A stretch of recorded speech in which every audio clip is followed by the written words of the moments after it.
اعوذ باللہ من الشیطان اللعین الرجیم بسم اللہ الرحمن الرحیم الحمد للہ رب العالمین والعاقبۃ للمتقین والجنۃ للمطیعین والنار للملحدین والصلاة والسلام علی مولانا مولا الثقلین ابی القاسم محمد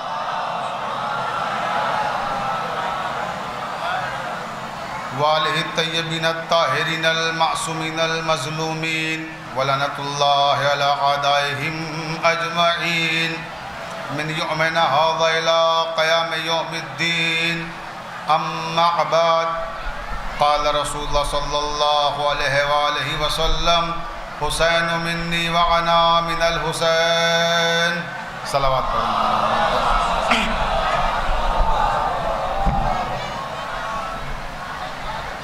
یہ کائنات اور اس کائنات کا ذرہ ذرہ محمد والے محمد علیہ السلام کا مقروض ہے۔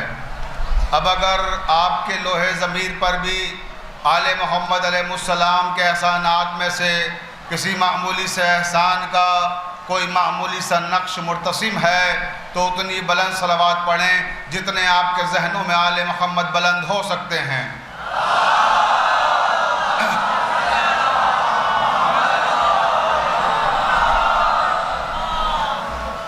واجب الاحترام سامعین کرام، محبان اہل بیت علیہم السلام، میں نے جن کلمات کو آپ کی سماعتوں کی نظر کرنے کی سعادت حاصل کی ہے وہ پیغمبر اسلام حضرت محمد مصطفیٰ صلی اللہ علیہ وآلہ وسلم کے بڑے مشہور کلمات ہیں، یعنی اتنے مشہور کلمات کہ ہماری قوم کے بچے بچے کو ازبر ہیں۔ کیا کہ حسین منی وانا من الحسین۔ خطیب الہند علامہ شباب نقوی صاحب قبلہ تشریف لائیں، آپ حضرات سے درخواست ہے کہ بلند ترین صلوات ارشاد فرمائیں۔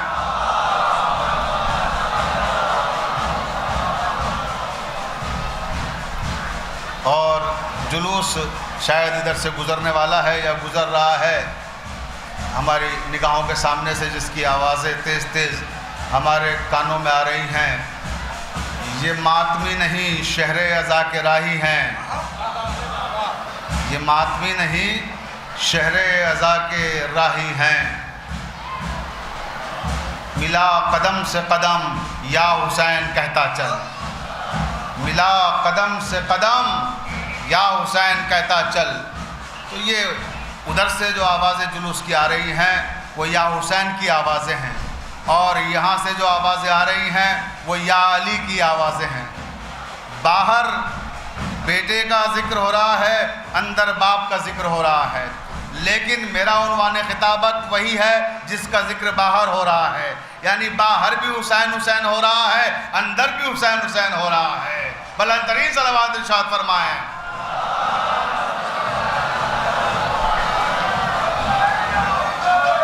لبیک یا حسین، سب مل کے بولے بہت بلند، ہاں جیو، پوری طاقت سے بولیں۔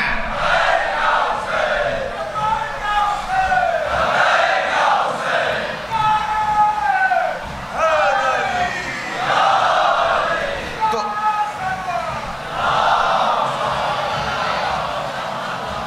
مولائے کائنات آپ سے خوش ہوں جو لبیک یا حسین کے نعرے لگا رہے ہیں، اور ان سے بھی خوش ہوں جو جواب دے رہے ہیں، کیونکہ یہ لبیک یا حسین کا نعرہ ہی ہماری زندگی کی ضمانت ہے۔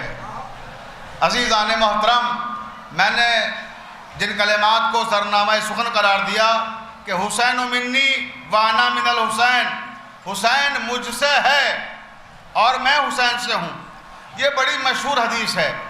آخر اتنی مشہور حدیث کو میں نے سرمایہ سخن کیوں قرار دیا؟ اس کی وجہ یہ ہے کہ کبھی کبھی مشہور چیزیں، معروف چیزیں ہم سے جس قدر التفات اور انہماک کا مطالبہ کرتی ہیں، ہم ان پر اتنا غور و خوض نہیں کرتے۔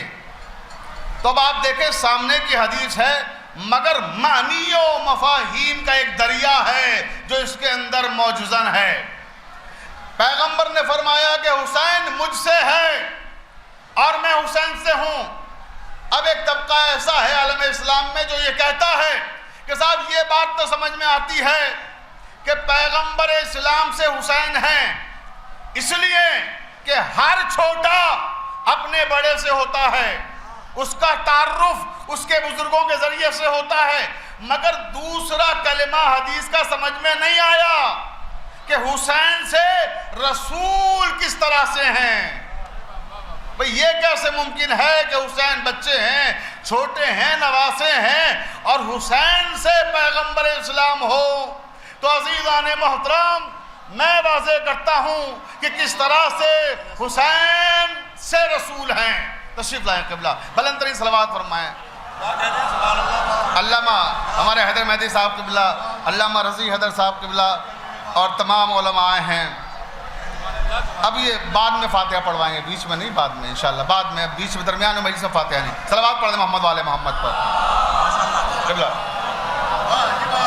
تو آپ دیکھیں کہ حسین سے رسول کس طرح سے ہیں۔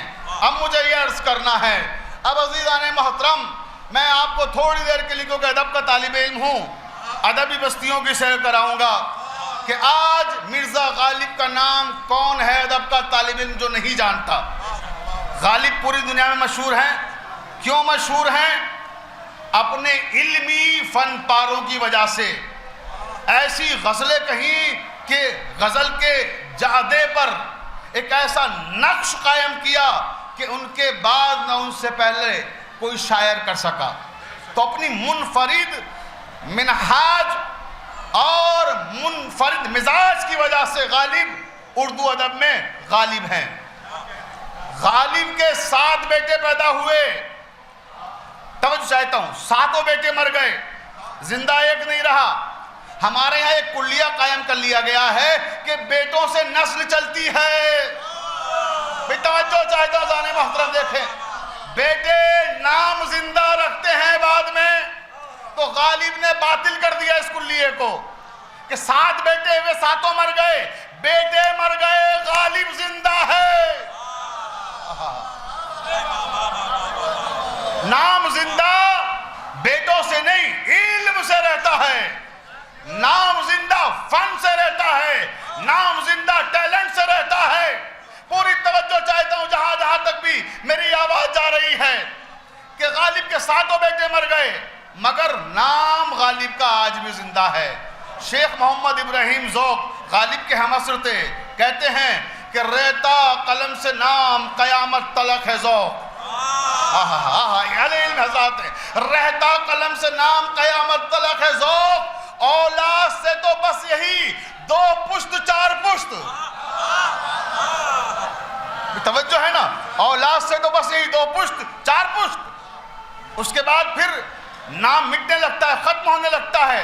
تو عزیزان محترم نام کس سے زندہ رہتا ہے؟ فن پارے سے۔ آج میر انیس صلی اللہ مقامہ کو ساری دنیا جانتی ہے۔ کیوں جانتی ہے؟ ان کی اولاد کی وجہ سے نہیں، ان کے مرثیوں کی وجہ سے۔ جہاں محرم آتا ہے فوراً مرثیے، کبھی انیس کے مرثیے، کبھی دبیر کے مرثیے۔ تو دبیر زندہ ہے تو اپنے مرثیوں کی وجہ سے، انیس زندہ ہے تو اپنے مرثیوں کی وجہ سے۔ اب آئیے تھوڑا اور آگے بڑھیں، امراء القیس عربی زبان کا شاعر، اگر آج زندہ ہے تو کیوں زندہ ہے؟ اپنی عربی شاعری کی وجہ سے۔ اگر متنبی زندہ ہے تو کیوں زندہ ہے؟ اپنی عربی شاعری کی وجہ سے۔ ابو القاسم فردوسی زندہ ہے تو کیوں زندہ ہے؟ شاہ نامے کی وجہ سے۔ حافظ زندہ ہے تو کیوں زندہ ہے؟ اپنی غزلوں کی وجہ سے۔ ذوق زندہ ہے تو کیوں زندہ ہے؟ اپنے قصیدوں کی وجہ سے۔ کبیر داس زندہ ہے تو کیوں زندہ ہے؟ اپنے دوہوں کی وجہ سے زندہ ہے۔ شیکسپیئر زندہ ہے تو کیوں زندہ ہے؟ اپنے ڈراموں کی وجہ سے۔ ملٹن زندہ ہے تو کیوں زندہ ہے؟ اپنی شاعری کی وجہ سے۔ تو یہ سارے لوگ کیوں زندہ ہیں؟ اپنے اپنے فن پاروں کی وجہ سے۔ اب عزیزان محترم تشریح کر رہا ہوں حسین و منی وانا من الحسین کی، وانا من الحسین اپنے ذہن میں رکھیے گا۔ یہ سارے شاعر کیسے زندہ ہیں؟ اپنے فن پاروں کی وجہ سے۔ اب تھوڑی دیر کے لیے میرے ساتھ عالم تصور میں آئیے، خیالات کی دنیا میں آئیے اور یوں اپنے ذہنوں میں ایک تصور لائیے کہ جیسے کوئی خوبصورت لائبریری ہے اور اس لائبریری میں مختلف ادیبوں شاعروں کی جن کا میں نے ذکر کیا ہے کتابیں رکھی ہوئی ہیں، اور یہ کتابیں وہ کتابیں ہیں، یہ فن پارے وہ فن پارے ہیں جو ابھی شائع نہیں ہوئے ہیں۔ یہ تصور کیجئے، ابھی شائع نہیں ہوئے ہیں۔ انیس کے مرثیے مخطوطے کی شکل میں ہیں، شیکسپیئر کا ڈرامہ مخطوطے کی شکل میں ہے، غالب کی غزلیں مخطوطے کی شکل میں ہیں، فردوسی کا شاہ نامہ مخطوطے کی شکل میں ہے، اور اسی طرح سے کبیر داس کا دوہوں کا مجموعہ مخطوطے کی شکل میں ہے۔ تو یہ ساری کتابیں رکھی ہوئی ہیں، اچانک اس کتب خانے میں آگ لگ گئی۔ صلوات پڑھیں محمد والے محمد پر، یہ جلوس نکل جائے تھوڑا سا، آوازیں ٹکرا رہی ہیں۔ علیم مولا، علیم مولا،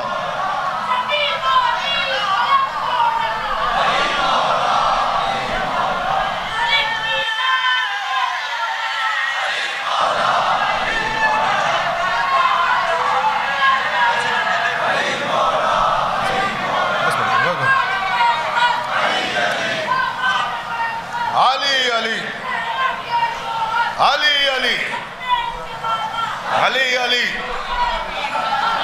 علی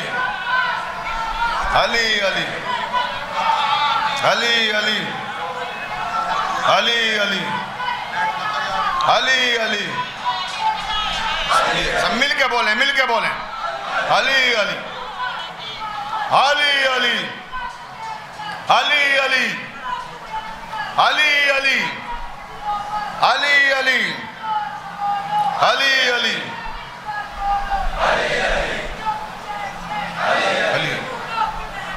علی علی علی علی علی، جیو جیو۔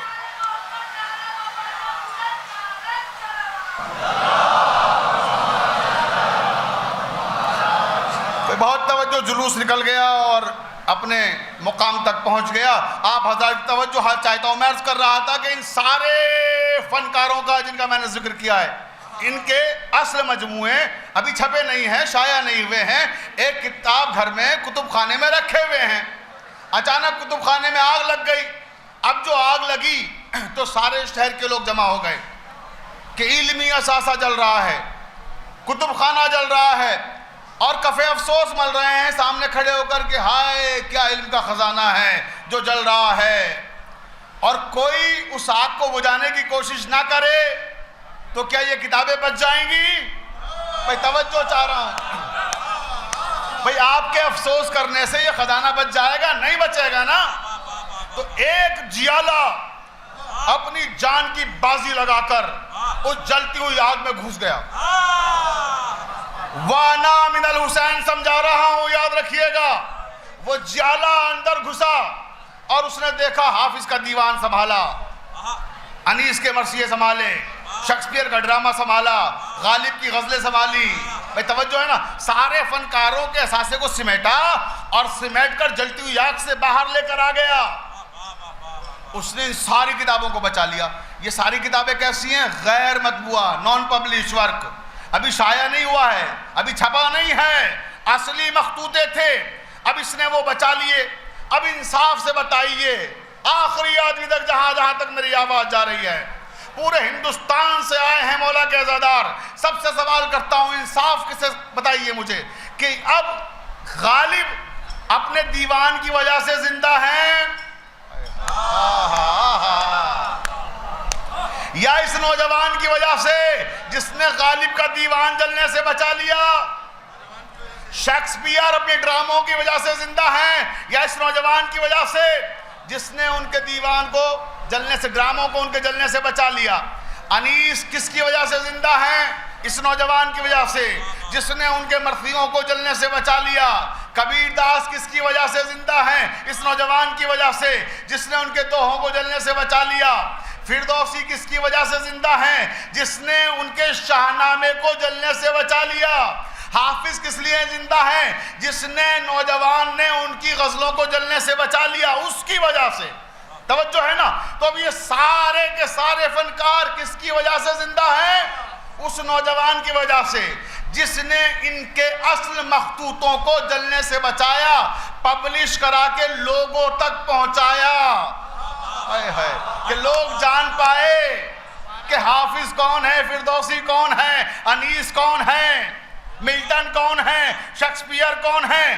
عزیزان محترم، یہی مسئلہ تھا. 10ویں محرم تھی، سن 60 ہجری، کربلا کا میدان، یزیدیت کی جلتی ہوئی آگ، یزیدیت کی جلتی ہوئی آگ. اور اس آگ میں کتب خانہ اسلامی، جس میں آدم کی نبوت بھی تھی، جس میں نوح کی نبوت بھی تھی، ابراہیم کی نبوت بھی تھی، اسماعیل کی نبوت بھی تھی، اسحاق کی نبوت بھی تھی، شموئیل کی نبوت بھی تھی، مصطفیٰ کی نبوت بھی تھی. وہ ساری نبوتیں اس کتب خانہ اسلامی میں رکھی ہوئی یزیدیت کی آگ میں جلنے جا رہی تھی کہ حسین ابن علی نے اپنے 72 ساتھیوں کے ساتھ اپنے خون کی بازی لگا کر، اپنی جان کی بازی لگا کر، اپنے خون سے اس یزیدیت کی آگ کو گلزار کر دیا، اور ہمیشہ ہمیشہ کے لیے ان ساری نبوتوں کو بچا لیا. تو سنیے، اب خالی مصطفیٰ حسین سے نہیں ہے، آدم بھی حسین سے، نوح بھی حسین سے، عیسیٰ بھی حسین سے، موسیٰ بھی حسین سے، یہ ساری نبوتیں میرے حسین سے ہیں.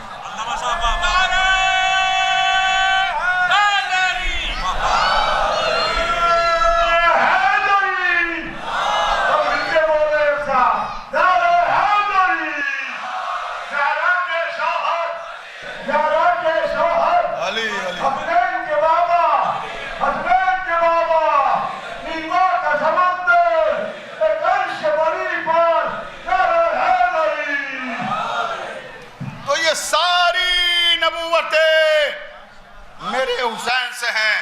حسین آپ نے رکھا بھرم رسالت کا، جہاں میں مثل نہیں آپ کی عبادت کا، ہوا ہے ایسا اثر آپ کی شہادت کا، ابد تک اب نہ اٹھے گا سوال بیعت کا. چراغ دین محمد جلا گئے حسین، یزیدیت کو جہاں سے مٹا گئے ہیں حسین.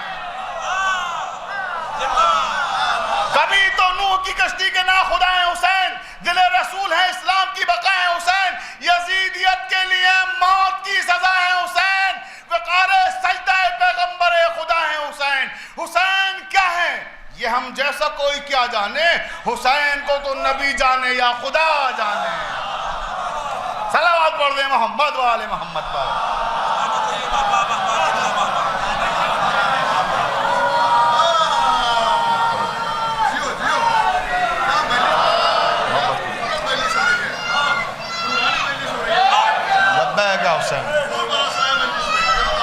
دیکھیے کوئی معصوم بچہ نعرے لگا رہا ہے، ماشاءاللہ. معصوم بچے کی آواز پہ لبیک کہیں، لبیک کہیں. جیو جیو. اوہ کتنا چھوٹا بچہ دیکھیں، ماشاءاللہ. یہ ہے تربیت. لبیک کیا حسین، مل کے بولے لبیک کیا حسین. اس کو دے دو بچے کو ادھر لے آؤ، ادھر. زندہ باد. جیو جیو جیو. دیکھیے یہ چھوٹا سا بچہ نعرے لگا رہا تھا. آپ نے دیکھا، دیکھیے سامنے بچہ، آؤ بیٹا یہاں سے لگاؤ، پھر میں تمہارے بارے میں 2 جملے کہوں گا. جیو بیٹا جیو. یہ دیکھیے ماں کی تربیت بولتی ہے. یہ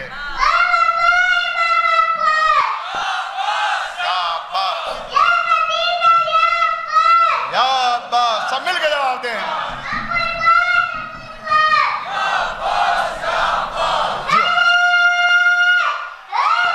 دونوں ہاتھ اٹھا کے.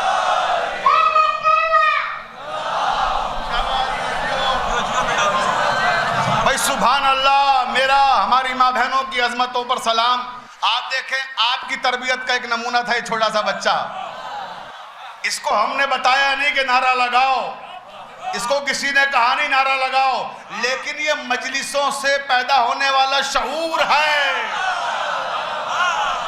یہ ولایت کا نور ہے جو بچوں میں ہماری مائیں تربیت کے وقت پیدا کرتی ہیں، ہم بچوں کو سکھاتے نہیں ہیں کہ کب نعرہ لگانا ہے، لیکن ماں کی تربیت بولتی ہے یہ رزم و بزم کی باتیں ہیں، اس کو ہم سمجھتے ہیں۔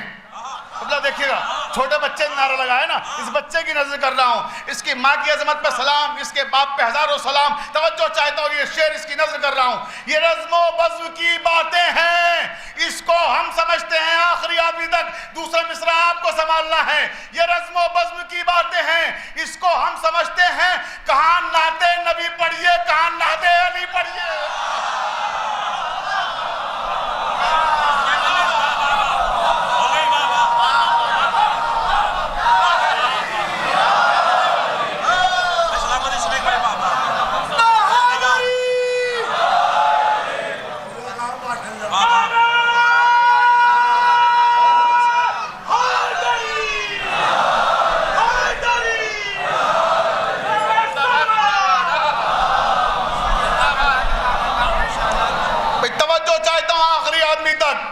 میں عرض کر رہا تھا کہ سامنے کی باتیں ہوتی ہیں ہم اس پر توجہ نہیں دیتے۔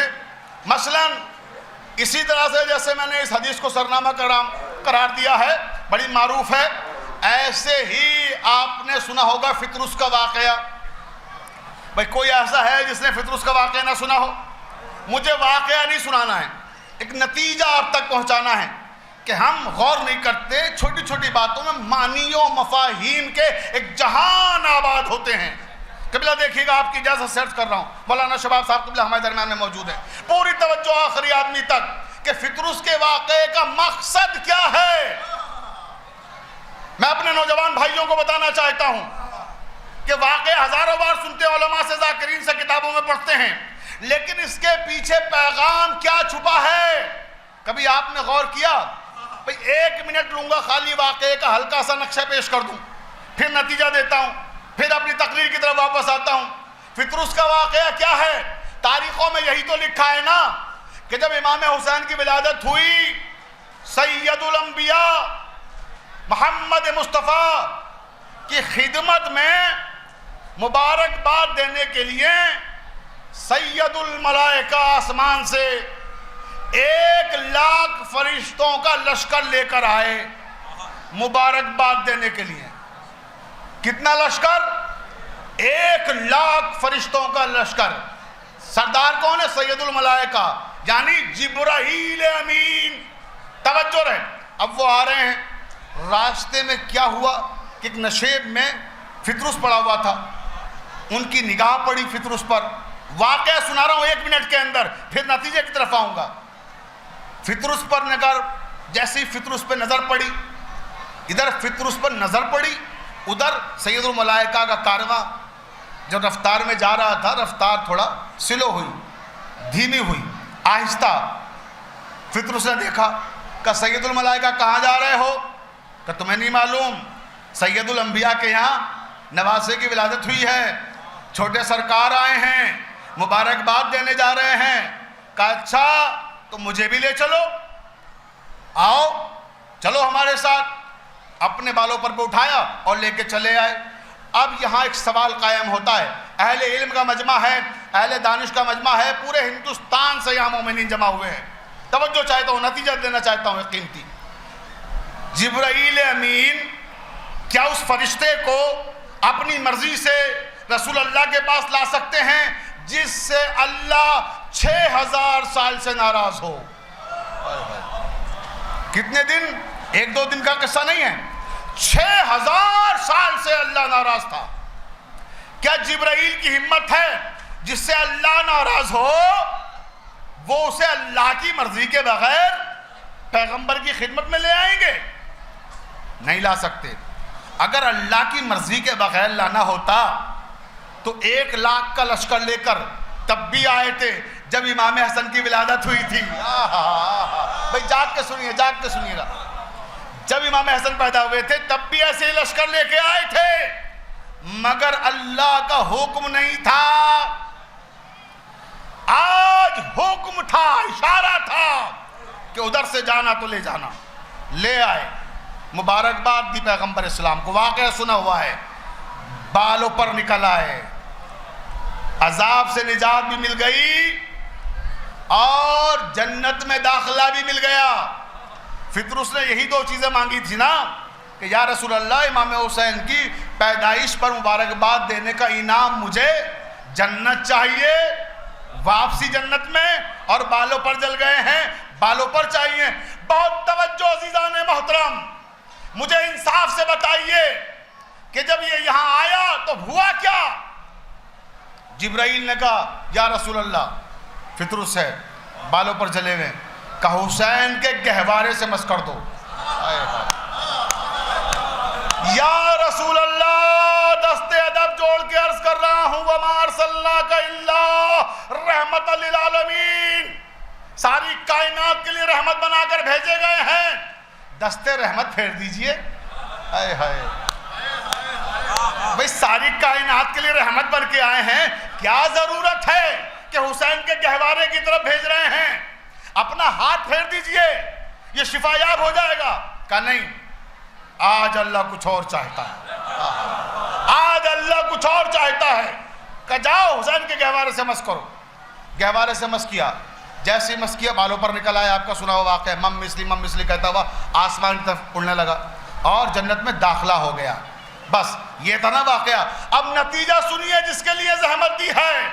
اب مجھے انصاف سے بتائیے گا، اس فرشتے سے جس کا نام فطرس ہے، اس سے کون ناراض تھا؟ رسول اللہ ناراض تھے؟ جواب میں لگا نہیں۔ امام حسین ناراض تھے؟ جواب میں لگا نہیں۔ بھئی ناراض کون تھا؟ اللہ۔ مگر راضی کیسے ہوا وہ؟ بھئی توجہ توجہ توجہ۔ الانسان مرکب من الخطاء والنسیان، انسان غلطیوں اور خطاؤں کا پیکر ہے، اس سے غلطیاں ہوتی رہتی ہیں۔ اللہ نے ایک نظیر قائم کی، ایک مثال دی، ایک تمثیل قائم کی کہ دیکھو تم ہو انسان، اور انسان وہ ہوتا ہے جس سے غلطیاں ہوتی رہتی ہیں، خطائیں ہوتی رہتی ہیں۔ اگر تم سے کوئی غلطی ہو جائے، خطا ہو جائے اور میں ناراض ہو جاؤں، تو جب میں ناراض ہو جاؤں تو میں راضی کیسے ہوتا ہوں؟ میں تمہیں اپنی رضا کا نسخہ بتا رہا ہوں کہ دیکھو کبھی غلطی کر دینا، کوئی خطا کر دینا، کوئی قصور ہو جائے، مجھے راضی کرنا چاہو تو در حسین پہ آ جانا، یعنی میری رضا کا دروازہ حسین کا در ہے۔ فطرس سے ناراض تھا اللہ، راضی ہوا جب حسین کے پاس آ گئے۔ صلوات پڑھ دیں محمد والے محمد پر۔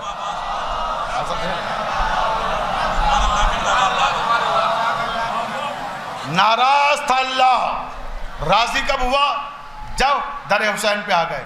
تو ایسے کوئی خطا ہو جائے، کوئی غلطی ہو جائے، دروازے کھلے ہوئے ہیں کہ جاؤ یہاں جا کے معافی مانگو، اللہ راضی ہو جائے گا۔ اب توجہ عزیزان محترم، اس مرحلے پر بھی بہت توجہ چاہتا ہوں اپنے تمام سننے والوں کی، کہ تاریخ میں آپ نے پڑھا ہوگا کہ حضرت ابراہیم، حضرت نوح، حضرت اسحاق، حضرت موسیٰ، یہ سب اللہ کے انبیاء میں ہیں، نبیوں میں سے ہیں۔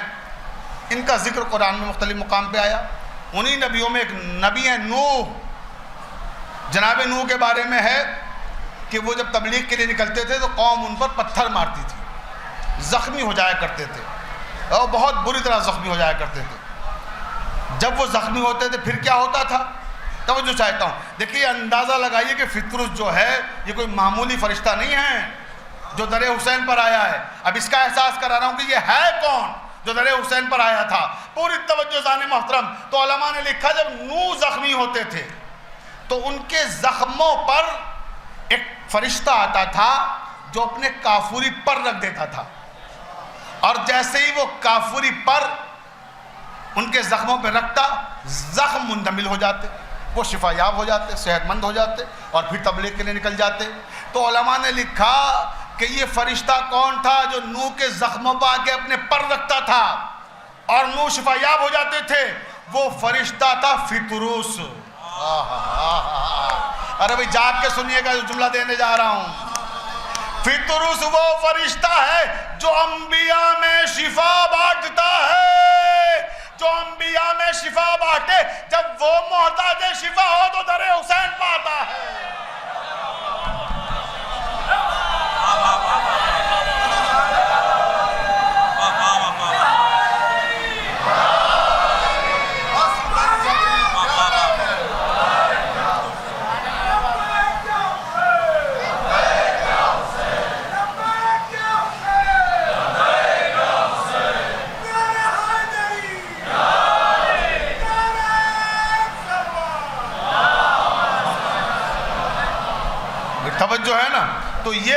فطرس، ایسے ہی بڑا مشہور واقعہ ہے. آج میں نے طے کیا ہے کہ مشہور واقعات کا ذکر کروں گا خالی، جن سے نتیجے جو قیمتی نکلتے ہیں نا ان پر غور کیا جائے.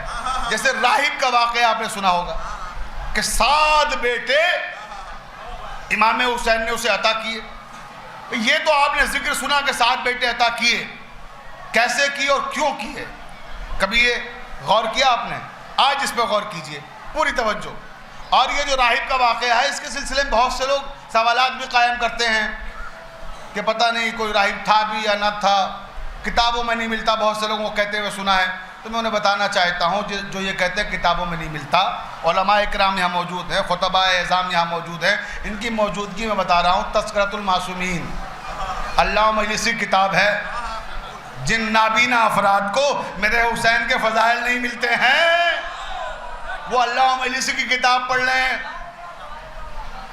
علامہ عین العارفین حسینی، ان کی کتاب ہے مناقب سادات کرام.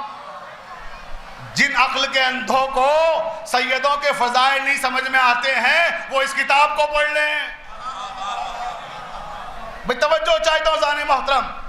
اور پھر ان سے بھی بڑے عقل کے اندھے اگر ہیں تو وہ جا کے دیر راہب دیکھ لیں جو آج بھی موجود ہے. بھئی اگر کوئی کہے کہ صاحب سورج نکلتا ہے کتاب میں نہیں لکھا، آپ اسے کتاب میں لکھا ہوا دکھائیں گے؟ بھئی توجہ رہے. ارے روز سورج نکلتا ہے دیکھ جا کے، کتاب میں کیا تلاش کرنا؟ ایسے ہی راہب کا واقعہ، راہب کون تھا ہے یا نہیں ہے، ارے عقل کے اندھے کتاب میں کیوں تلاش کرتا ہے؟ جا حلب چلا جا کے دیر راہب دیکھ لے، آج بھی موجود ہے. بہت توجہ عزیزان محترم، اپنے تمام سننے والوں کی توجہ چاہتا ہوں کہ یہ راہب کا واقعہ ہے کیا. سنیں آخری آدمی تک، جہاں تک میری آواز جا رہی ہے. راہب یہ بالا بکہ کا رہنے والا تھا. بالا بکہ یہ کہاں ہے؟ یہ موجودہ یمن کا ایک شہر ہے. توجہ رہے. بالا بکہ، بال کہتے ہیں سورج کو. بالا بکہ یہ جو شہر کا نام رکھا گیا سورج کا شہر، اس کو کہتے ہیں عربی میں مدینۃ الشمس، اور اسی بالا بکہ کو فارسی میں کہا جاتا ہے شہر آفتاب. توجہ ہے. تو یہ بڑا ہسٹوریکل پیلیس ہے جس کا نام ہے بالا بکہ. اور یہ راہب رہنے والا کہاں کا تھا؟ بالا بکہ کا.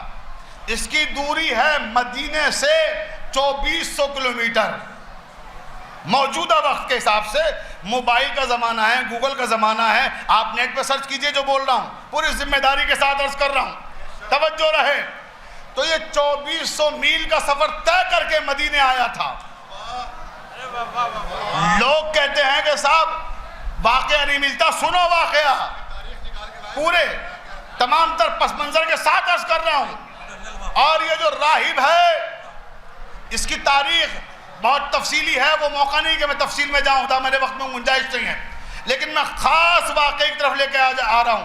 جو ایک اعتراض بھی ہوتا ہے راہب کے واقعے کو لے کر. اعتراض کیا ہوتا ہے کہ بھئی یہ بات سمجھ میں نہیں آتی، رسول اللہ نے جب منع کر دیا کہ اس کی قسمت میں اولاد نہیں ہے تو امام حسین نے کیسے دے دی؟ بیٹا توجہ ہے نا کہ اللہ کے رسول نے منع کر دیا اولاد نہیں ہے، امام حسین نے اولاد کیسے دے دی؟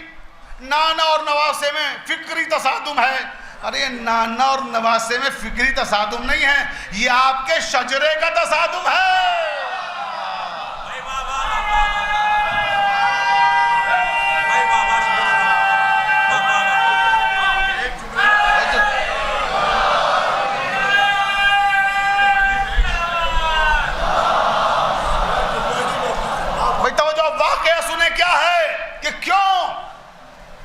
اولاد پیغمبر نے نہیں دی اور کیوں اولاد حسین نے دی؟ توجہ، مختصر عرض کر رہا ہوں، تفصیل میں جانے کا موقع نہیں ہے.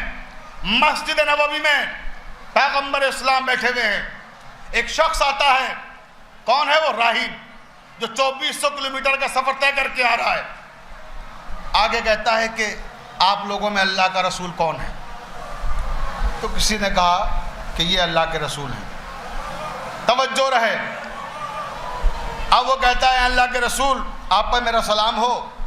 اور میں نے آسمانی کتابوں میں پڑھا تھا کہ جو اللہ کا رسول ہوگا آخری وہ مکے سے ظاہر ہوگا. اور میں نے کتابوں میں پڑھا ہے کہ وہ عالم الغیب ہوگا. اب سنیے، یہ رسول اللہ کے پاس اولاد مانگنے نہیں آیا تھا. لوگ جو کہتے ہیں نا کہ رسول اللہ نے کیوں نہیں دی، اس نے مانگی نہیں تو دیتے کیوں؟ بے توجہ. اب واقعہ کیا ہے، آخری آدمی تک توجہ چاہتا ہوں کہ سرکار میں نے آسمانی کتابوں میں پڑھا ہے کہ آپ عالم الغیب ہیں. اللہ کے رسول نے کہا یقیناً میں عالم الغیب ہوں. کہ سرکار کچھ سوال ہے میرے. کہ پوچھ، کیا سوال ہے تیرے؟ وہ آسمانی کتابوں سے سوال لکھ کے لایا تھا. بہت پڑھا لکھا آدمی تھا، بہت قابل تھا. میں نے کہا کسی موقع پر عرض کروں گا، بہت تفصیلی داستان ہے اس کی، پوری توجہ. تو اس نے کہا آسمانی کتابوں سے سوال لے کے آیا ہوں. کہ پوچھو. پوچھتا گیا، پیغمبر جواب دیتے رہے. اسے سوال کیا، جواب، سوال جواب، سوال جواب، سارے جواب ختم ہو گئے. تو کہنے لگا یقیناً آپ اللہ کے رسول ہیں، یقیناً آپ غیب کے عالم ہیں. یہ دو جملے کہے، اللہ کے رسول ہیں، غیب کے عالم ہیں. یہ کہہ کر کھڑا ہوا، جانے لگا. چند قدم چلا، واپس آیا. واپس آ کے کہتا اللہ کے رسول اگر آپ کی اجازت ہو تو ایک ذاتی سوال بھی کر لوں. میں توجہ رہے، ایک ذاتی سوال بھی کر لوں. تو اللہ کے رسول نے کہا یقیناً آپ ذاتی سوال بھی کریں. کیا سوال کرنا ہے؟ کہنے لگا یا رسول اللہ میری شادی کو تقریباً 15 سال سے زیادہ ہو چکے ہیں، لیکن میرے آنگن میں اولاد کا ثمر نہیں ہے. میری زندگی کے شجر پر اولاد کا ثمر نہیں ہے. میرے آنگن میں چراغ اولاد روشن نہیں ہے. تو کہا کیا کہنا چاہتے ہو؟ کہ میں جاننا چاہتا ہوں کہ میری قسمت میں اولاد ہے یا نہیں. بہت توجہ میرے لفظوں پہ دھیان دیجئے گا. یہ نہیں کہ مانگ رہا ہوں آپ سے مجھے اولاد دے دیجئے، نہیں، جاننا چاہتا ہوں کہ میری قسمت میں اولاد ہے یا نہیں ہے. تو اب سنیں، بہت توجہ جاگ کے سنیے گا کہ ایک لفظ آخری آدمی تک توجہ چاہتا ہوں. پیغمبر اسلام اس کے سوال کے ختم ہونے سے پہلے جواب دے دیتے تھے، مگر اس وقت سوال کا جواب فوراً نہیں دیا. نہیں دیا تو پھر کیا ہوا؟ اب سنیں کیا ہوا. پیغمبر اسلام نے آسمان کی طرف دیکھا. آسمان کی طرف دیکھنے کے بعد جیسے کوئی کتاب کا پڑھنے والا کتاب کے اوراق کو الٹتا ہے، ایسے اوراق کو الٹا. اور جیسے کوئی کتاب کا پڑھنے والا کسی ورق پہ جا کے ٹھہر جائے، پیغمبر ٹھہر گئے ایک ورق پہ جا کے. اس کے بعد کہتے ہیں کہ تیری قسمت میں اولاد نہیں ہے، تیری قسمت میں اولاد نہیں ہے. ایک دم سے مایوس ہوا. کہا یا رسول اللہ میری قسمت میں اولاد نہیں ہے. آپ دیکھتے ہیں نا کبھی کبھی آپ کو سوال کرتے ہیں کہ سامنے والے سے، جب وہاں نگیٹو جواب ملتا ہے، پوزیٹو جواب نہیں ملتا، آپ دوبارہ کہتے ہیں اس سے، تو ویسے دوبارہ سوال دہرایا کہ اچھا میری قسمت میں اولاد نہیں ہے.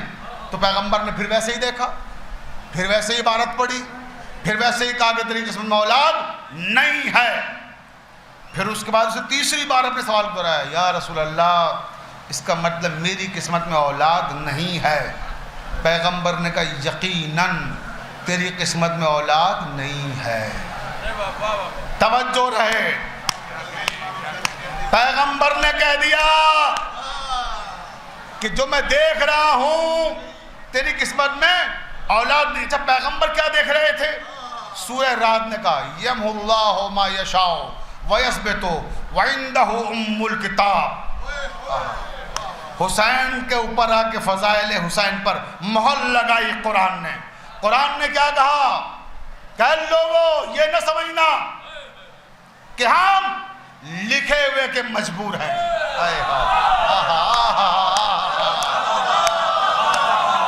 جاگ کے سنیے گا آخری آدمی تک کہ ہم لکھے ہوئے کے مجبور نہیں ہیں.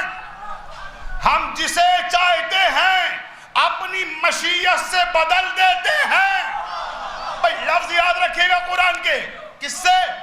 مشیت سے بدل دیتے ہیں. تو پیغمبر جو آسمان پہ دیکھتے تھے کیا کرتے تھے؟ لوح محفوظ کی عبارت پڑھتے تھے، کیونکہ اللہ کہہ رہا ہے میں نے سب کچھ قرآن مجید میں لوح محفوظ میں قیامت تک کے حالات لکھ دیے ہیں. تو لوح محفوظ میں قیامت تک کے حالات دیکھ کر اس کی زندگی کا برنامہ دیکھا اور بتا دیا اولاد تیری قسمت میں نہیں ہے. اب وہ کتاب کہتی ہے کہ یہ شخص روتا ہوا آنکھوں میں آنسو لیے ہوئے پیغمبر کی بارگاہ سے نکلا. کیوں رویا؟ کیونکہ پیغمبر نے کہہ دیا اولاد نہیں ہے تو پھر نہیں ہے. بھئی توجہ ہے نا؟ اگر پیغمبر نے کہہ دیا نہیں، عالم الغیب ہے، تو پھر نہیں. مایوس ہو گیا، رونے لگا، روتا ہوا باہر نکلا مسجد سے.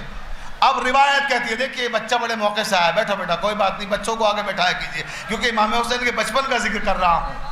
بھئی توجہ رہے، دیکھیے نا چھوٹے چھوٹے بچے. جیو جیو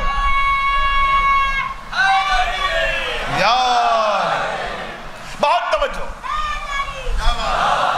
بہت توجہ. سارے بچے بھی دھیان سے سنیں. امام حسین کا بچپنا ہے، چند برس کا بچہ سین مسجد میں کھیل رہا ہے جس کا نام ہے حسین. امام نے دیکھا کہ کوئی میرے نانا کے پاس آیا تھا مسکراتا ہوا خوش، اور جا رہا ہے تو روتا ہوا جا رہا ہے. بھائی جملہ ہو گیا، حیدر حیدر حیدر حیدر.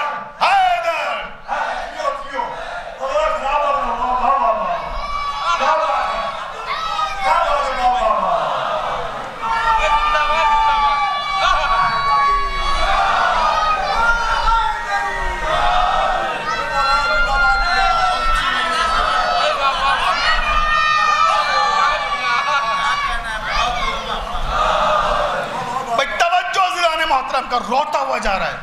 آیا تھا تو مسکراتا ہوا آیا تھا، اور جا رہا ہے تو روتا ہوا.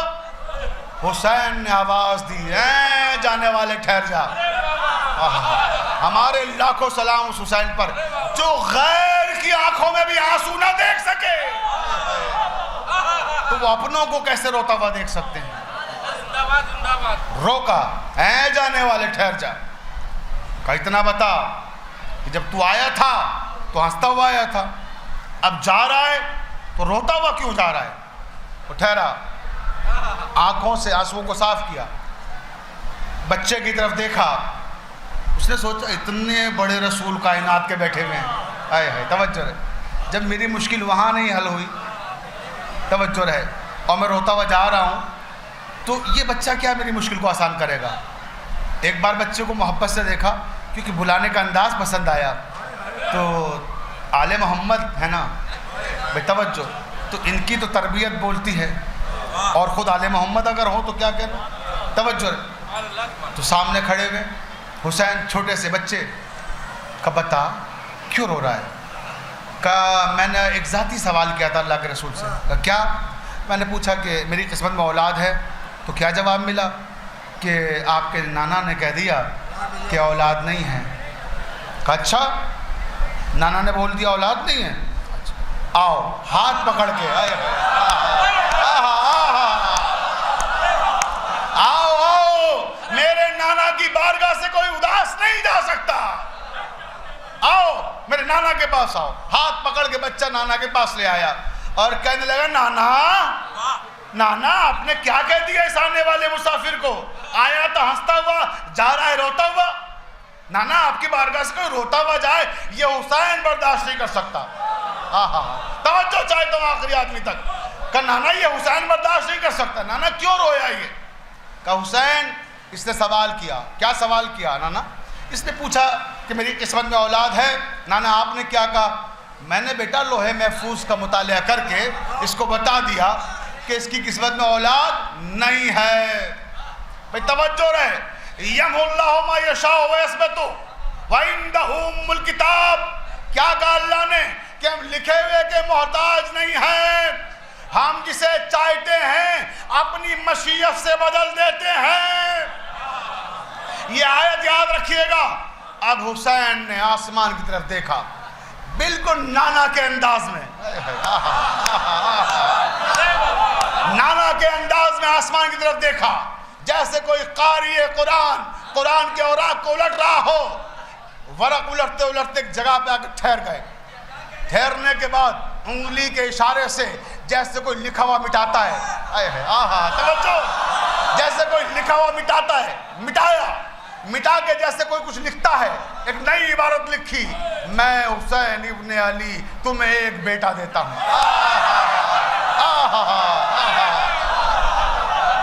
توجہ، میں حسین ابن علی تمہیں ایک بیٹا دیتا ہوں. پھر اسی انداز میں لکھا 2 بیٹے عطا کرتا ہوں. پھر لکھا 3 بیٹے عطا کرتا ہوں. پھر لکھا 4 بیٹے عطا کرتا ہوں. پھر لکھا 5 بیٹے عطا کرتا ہوں. پھر لکھا 6 بیٹے عطا کرتا ہوں. پھر لکھا 7 بیٹے عطا کرتا ہوں. راہب نے کہا آج تو ابر کرم جوش میں ہے کہ فرزند رسول بس ٹھہر جائیے کافی ہیں.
بلند آواز سب مل کے گئے.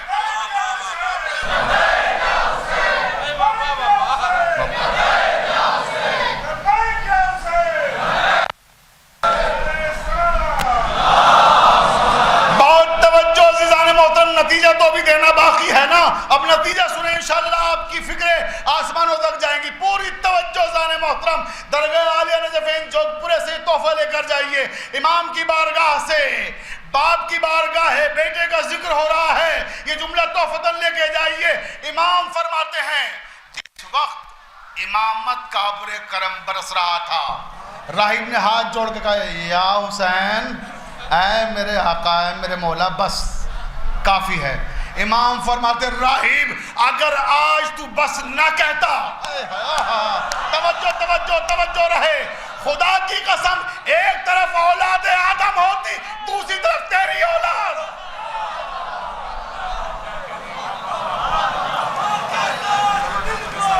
علیم مولا, علیم مولا, علیم مولا, علیم مولا, علیم مولا, علیم مولا, علیم مولا.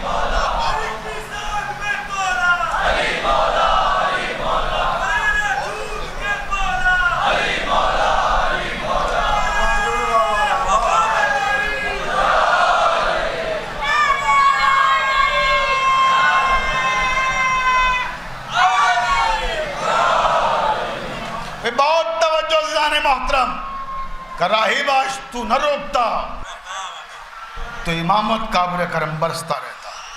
توجہ. اب عزیزان محترم اس کا جواب بھی سن لیجئے. جو یہ کہتے ہیں کہ صاحب نانا نے نہیں دیے, نواسے نے دے دیے, تو نانا اور نواسے میں گویا فکری تصادم ہے. نانا نہیں مناسب سمجھ رہے تھے, نواسے نے مناسب سمجھ لیا, گویا نانا نے نہیں دیے, نواسے نے دے دیے. نہیں, ایسا نہیں ہے. توجہ رہے, پہلے تو اس غلط فہمی کو دور کر دوں. دوسری بات یہ ہے کہ امام نے اس موقع پہ خاص جملہ ارشاد فرمایا. کیا کہا؟ نحنو مشیت اللہ. بھائی توجہ چاہ رہا ہوں, جملہ اگر پہنچ گیا تو آپ نے محسوس کیا کہ کتنا قیمتی جملہ ہے امام کا. قرآن کیا کہہ رہا ہے کہ اللہ اپنے لکھے ہوئے کا پابند نہیں ہے, وہ جب چاہتا ہے جسے چاہتا ہے اپنی مشیت سے بدل دیتا ہے. کس سے؟ مشیت سے. امام حسین نے فرمایا نحنو مشیت اللہ, اللہ کی وہ مشیت ہم ہیں.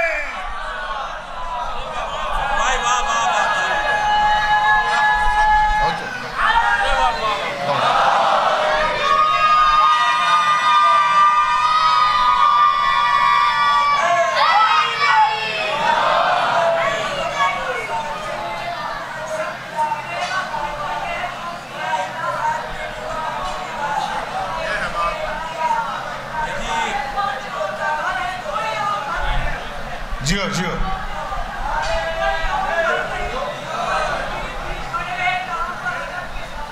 واہ واہ.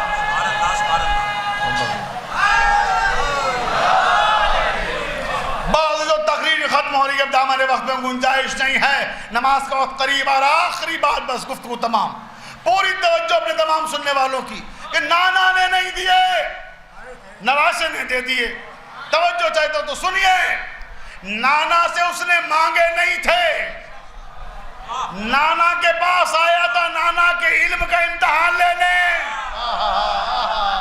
توجہ توجہ، عالم الغیب ہے یا نہیں ہے، علم کا امتحان لینے آیا تھا۔ اب جملہ سنیں میرا، اپنی سماعتوں کی نظر کریں اس جملے کو، آپ کی شاداب سماعتوں کے نہا خانوں میں محفوظ کرنے کے لیے قیمتی جملہ کہہ رہا ہوں کہ جو لوگ یہ کہتے ہیں نانا نے نہیں دیے، نواسے نے دے دیے، وہ سنیں، نانا نے اپنے علم کا اظہار کیا۔ جملہ سنبھالیے گا، نانا نے اپنے علم کا اظہار کیا، غیب کی باتیں بتا کر، نواسے نے اولاد عطا کر کے اپنے اقتدار کا اظہار کیا۔ صلوات پڑھ دے محمد والے محمد پر۔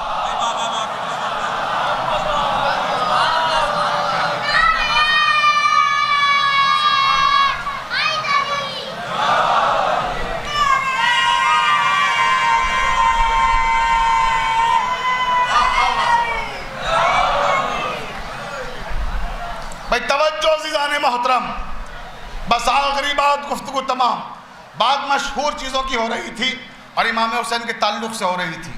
ابھی کچھ دن کے بعد ایام عزا بھی آ رہے ہیں، اور جب ایام عزا آتے ہیں تو تعزیے پہ سب سے پہلا آبجیکشن اعتراض ہوتا ہے کہ صاحب تعزیہ بنانا بدعت ہے، تعزیہ بنانا بدعت ہے۔ جو دشمنان عزا ہیں وہ کیا پروپیگنڈا کرتے ہیں کہ تعزیہ بدعت ہے، تعزیہ بدعت ہے، تعزیہ بدعت ہے۔ جب بدعت ہے تو اٹھانا بھی گویا بدعت ہو گیا، بنانا بدعت تو اٹھانا بھی بدعت۔ توجہ چاہتا ہوں، یہی وہ کہتے ہیں۔ اب میں ان لوگوں سے کہنا چاہتا ہوں، تعزیے کو بدعت کہنے والوں، تمہیں اسلام کی تاریخ نہیں معلوم۔ اگر تمہیں اسلام کی تاریخ معلوم ہوتی تو اے مفتیان بے توفیق، حسب بے ادب، نسب بے سبب، تحفہ بنت شب، تم کیا جانو اسلام کیا ہے، اسلام کی تاریخ کیا ہے؟ توجہ عزیزان محترم، سنیں آپ کہ تعزیے کو بدعت کہنے والوں کو جواب دے رہا ہوں۔ بس امام حسین کے ڈیفینس میں گفتگو ہو رہی ہے کہ تعزیہ بدعت کیوں بدعت؟ کیونکہ تعزیہ بدعت کیوں؟ سنیے، شبیہ بنانا بدعت ہے۔ اب مفتی کہتے ہیں تعزیہ کیوں بدعت ہے؟ کیونکہ شبیہ بنانا بدعت ہے۔ اچھا یہ سچ ہے کہ تعزیہ ہے تو شبیہ، اس سے ہم انکار نہیں کر سکتے۔ تعزیہ کیا ہے؟ اپنے بچوں کے لیے عرض کر دوں، امام حسین کی زری جو کربلا مولا میں ہے اس کی شبیہ ہے تعزیہ۔ جو مولا کے زائر وہاں تک نہیں پہنچ پاتے ہیں کربلا تک، وہ تعزیے کے سامنے اپنی دعائیں مانگتے ہیں، تو کہتے ہیں صاحب تعزیے کے سامنے دعائیں مانگنا بھی بدعت۔ بس ان دو باتوں کو اپنی گفتگو کو حصہ بنا کر بات تمام کر رہا ہوں۔ اب وقت میں بالکل بھی گنجائش نہیں ہے، لیکن جاگ کے سنیے گا، بہت قیمتی باتیں ہیں۔ کیا کہ تعزیہ شبیہ ہے، شبیہ بنانا بدعت ہے۔ اب آئیے، شبیہ بنانا اگر بدعت ہے تو اب میں پوچھنا چاہتا ہوں عالم اسلام سے، اے میرے مسلمان بھائیوں، اے میرے بھولے بھولے مسلمانوں، تاریخ سے ناواقف ناآشنا مسلمانوں، ذرا یہ بتاؤ، یہ جو مسجد ہے جس میں نماز پڑھتے ہو یہ کیا ہے؟ توجہ توجہ توجہ، بھئی یہ مسجدیں کیا ہیں جس میں تم صبح و شام جا کے عبادتیں کرتے ہو؟ یہ ہیں کیا؟ بھئی یہ مسجد شبیہ ہیں۔ کاہے کی شبیہ ہیں؟ مسجد نبوی کی۔ تو حضور شبیہ بنانا تو بدعت تھا؟ اگر تعزیے کی شبیہ بنے، ذریعہ امام حسین کی شبیہ بنے تعزیہ تو بدعت، اور مسجد نبوی کی شبیہ بنے مسجد تو جائز۔ ارے بھی سب جگہ ایک قانون نافذ ہوگا نا؟ توجہ چاہتا ہوں۔ اچھا یہ مسجدیں کیا ہیں؟ مسجدیں بھی کیا ہیں؟ یہ جو ہماری مسجدیں ہیں یہ کیا ہے؟ مسجد نبوی کی شبیہ۔ اور مسجد نبوی کیا ہے؟ خانہ کعبہ کی شبیہ۔ جب رسول ہجرت کر کے آئے ہیں مکے سے مدینے تو بہت رو رہے تھے، اللہ تعالیٰ کی بارگاہ میں گڑگڑا گڑگڑا کر فریاد کر رہے تھے کہ اے میرے پروردگار، ظالموں نے مجھ سے تیرا گھر بھی چھین لیا، میں تیرے گھر سے بھی دور ہو گیا، اے میرے حبیب گھبراؤ مت، پریشان نہ ہو، کوئی بات نہیں، عبادت کرتے تھے نا، اس کی شبیہ بنا لو، یہاں عبادت گاہ بنا لو۔ تو خانہ کعبہ کی شبیہ ہے مسجد النبوی، اور خانہ کعبہ کیا ہے؟ خانہ کعبہ بھی شبیہ ہے۔ توجہ توجہ، خانہ کعبہ کاہے کی شبیہ ہے؟ آسمان پر جو فرشتوں کا قبلہ بیت العتیق، تو اسلام کی ساری تاریخ شبیوں پر ہے، اور تم کہہ رہے ہو کہ شبیہ بنانا بدعت ہے۔ اگر شبیہ ہے بدعت تو کیوں شب ہجرت؟ اگر شبیہ ہے بدعت تو کیوں شب ہجرت؟ علی شبیہ ہے پیغمبر بنائے جاتے ہیں۔ صلوات پڑھ دے محمد و آل محمد پر۔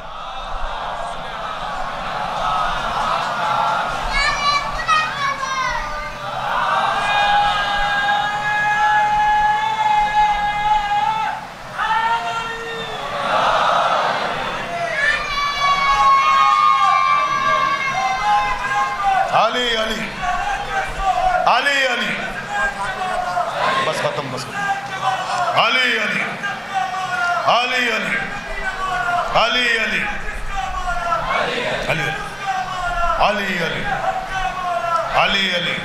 علی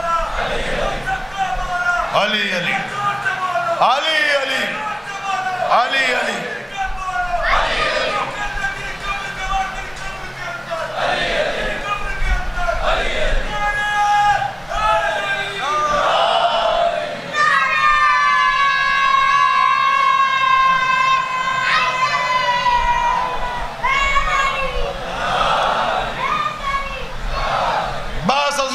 گفتگو تمام کی تو یہ ہے شبیہ، کہ شبیہ بنانا اسلام میں اگر بدعت ہے تو پورا سلسلہ ہے۔ اس کا مطلب آپ کو تاریخ نہیں معلوم، آپ کو شعور نہیں ہے۔ اور پھر کربلا کا کوئی مقابلہ ہے؟ کربلا سے کوئی دنیا کی طاقت مقابلہ نہیں کر سکتی۔ ایک طرف خانہ کعبہ، ایک طرف کربلا۔ خانہ کعبہ کا تقدس بھی برقرار اور کربلا کی عظمت بھی برقرار، مگر ہیں مسلمانوں فرق سمجھ لو۔ خانہ کعبہ میں پچھلے سال جب حج ہوا تو حج کرنے کے لیے کتنے لوگ گئے تھے یاد ہے؟ فقط 25 لاکھ لوگ، یعنی 73 فرقوں کے مسلمان جب مکے میں جمع ہوئے کعبے میں تو 25 لاکھ تھے، اور امام حسین کے 40 میں کربلا میں فقط ایک فرقے کے لوگ تھے، 5 کروڑ تھے۔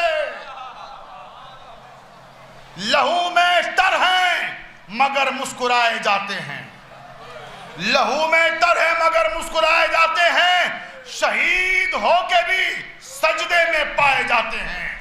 یہ ارض کربلا ہے، وہ خانہ کعبہ، وہاں غلاف، یہاں سر چڑھائے جاتے ہیں، یہاں سر چڑھائے جاتے ہیں۔ بس 5 منٹ کے اندر مجلس تمام ہو جائے گی، نماز کا وقت قریب آ گیا۔ ایک چھوٹی سی روایت، اس سے زیادہ کا وقت نہیں ہے۔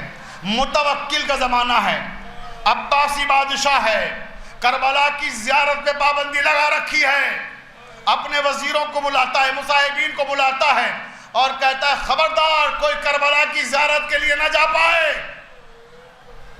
کہا متوکل تم کربلا کی زیارت کو نہ روک پاؤ گے، تم سے پہلے کتنی کوششیں ہوئی کوئی نہیں روک پایا، کہ نہیں ہم روکیں گے، ٹیکس اتنا لگا دو کہ لوگ ادا نہ کر پائیں۔ اعلان کر دیا بادشاہ نے، کتنا ٹیکس لگا دو کہ لوگ ادا نہ کر پائیں، کربلا نہ جانے پائیں۔ ٹیکس لگا دیا گیا، اعلان کر دیا گیا اب جسے کربلا جانا ہو کل بادشاہ کے محل کے سامنے آ جائے۔ بادشاہ کے محل کے سامنے میدان میں جب صبح 10 بجے محل کا دروازہ کھلا تو کیا دیکھا کہ میدان میں کہیں تل رکھنے کی جگہ نہیں تھی۔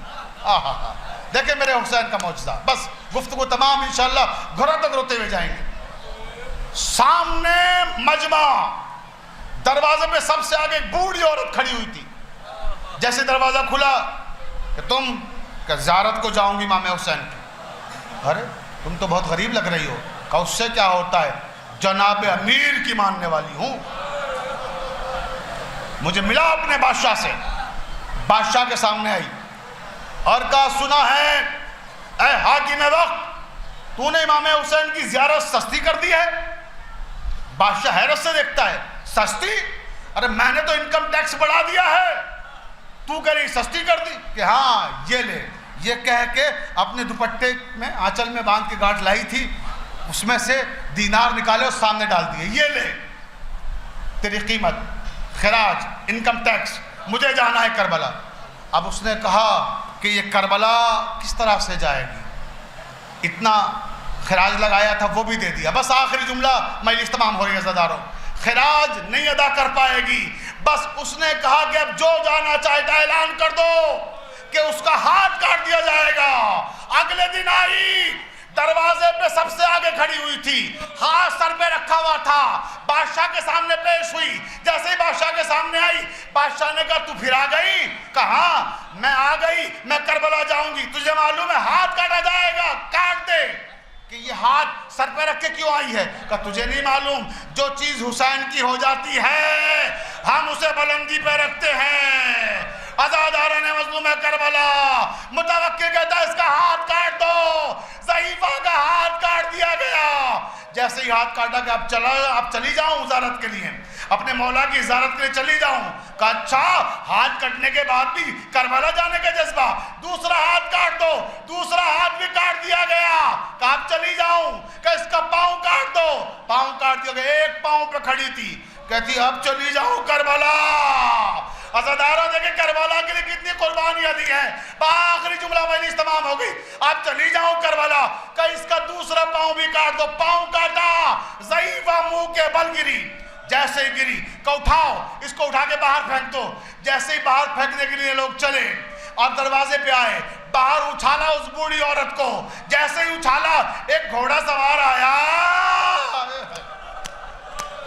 ہاتھوں کو پھیلایا، میری زائرہ، ارے میں تجھے کربلا لے جانے کے لیے آیا ہوں۔ بوڑھی عورت نے بادشاہ کی طرف دیکھا، کہا اے بادشاہ تیرا شکریہ، پہلے مجھے اپنے پاؤں سے چل کے جانا پڑتا، ارے اب میرا مولا خود مجھے لینے آ گیا۔